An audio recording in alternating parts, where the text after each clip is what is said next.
Okay, so just real quick. The sport of wrestling and football. You're a guy who's had an NFL tryout. You played on a 1AA national championship team as an 18-year-old kid, right? How important and imperative is the sport of wrestling to help a defensive lineman and football players? How hand in hand are these two sports? Like peanut butter and jelly. They go together because the hand fighting and leverage and pressure and even more so now in international style, freestyle and Greco, because you have to stay in. It's push-out point. If you get push-out points, you can lose push-out points, and the match is over. And there's lots of matches you see that there's no positive points, meaning no actual takedowns. There were push-outs or caution and one for passivity.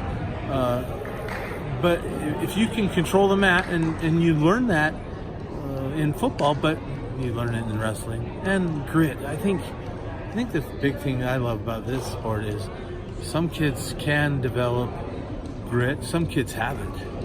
Just ornery and get after it, and they'll fight you to the tooth and nail, And those are the kids I love.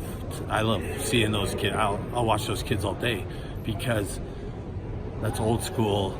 And you see those kids less and less, but those are the kids that I appreciate. The ones that'll be down, just unfortunately gave up a move or something, and then they fight back. That's the best thing.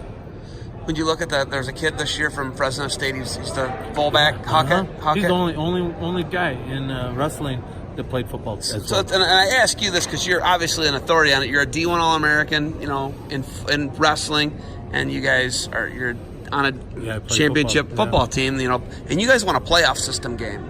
You won a playoff system, right? Yeah. That it was like when the playoff system was fairly new, even in the 1AA, right? We played Rhode Island, and then South Carolina, and then Eastern Kentucky.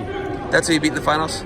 So they're D1 in football now. Do you know that? Eastern is. Yeah, they are. Eastern Kentucky is. Okay, so when you look at that, though, like when I talk about it and I bring it up, it's such an important thing, but there's you would be mixed in with I could put you in with Hockett, right, from Fresno State, and then also there's Stephen Neal.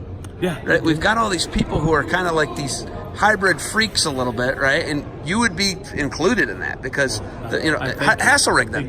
Obviously Hasselrig, right? Yeah. Hasselrig Pitt Johnstown didn't have football. And then he played for the Steelers, right? I told you I interviewed him in March, right? I talked to him, but you're in that group, man. You're in that group, and then to get that NFL tryout, and you don't get on the team. Maybe today you get on that team, though.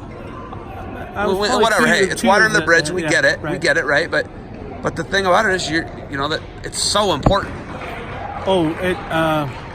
Wrestling helped me in football, and in a way, because I had more of a love for football, it helped me in wrestling because. Just the competitive of it and the team of it, and it was my off season. And the coaches. Football is your off season. Well, no, wrestling was my off season. Okay, I was a football guy, but you were a football guy who wrestled. My coaches did not have a problem with me wrestling at all. And I didn't have to do all the football training because stuff. You were doing the off season. You're wrestling. Because I was wrestling. That's a heck of an off season, just so you know. And I think it's a better.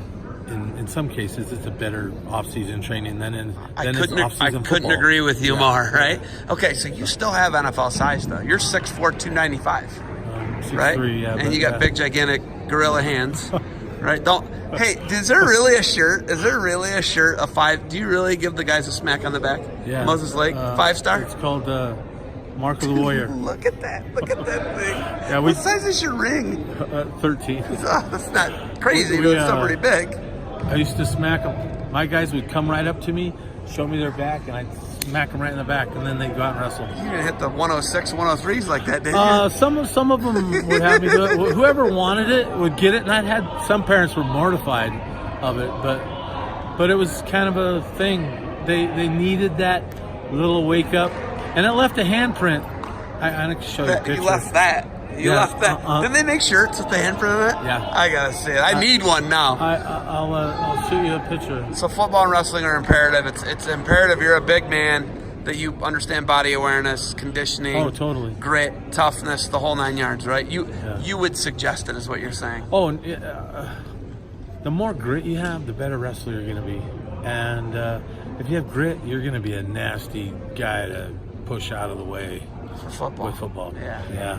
All right, I'm going to let you get back to grinding here. I'm going to go grab some of these more coaches. You got anything else for me? Thank you, Zeb. I appreciate all you do for the sport. I appreciate you being so modest that I had to dig it out of Kevin that you were a D1 All-American at BYU. And hey, thanks for the time, man. Oh, no. Thanks for the ride earlier today. Oh, no problem. I got a big swollen knee. I'm going to get some more ice for it. And keep grinding, all right? I will.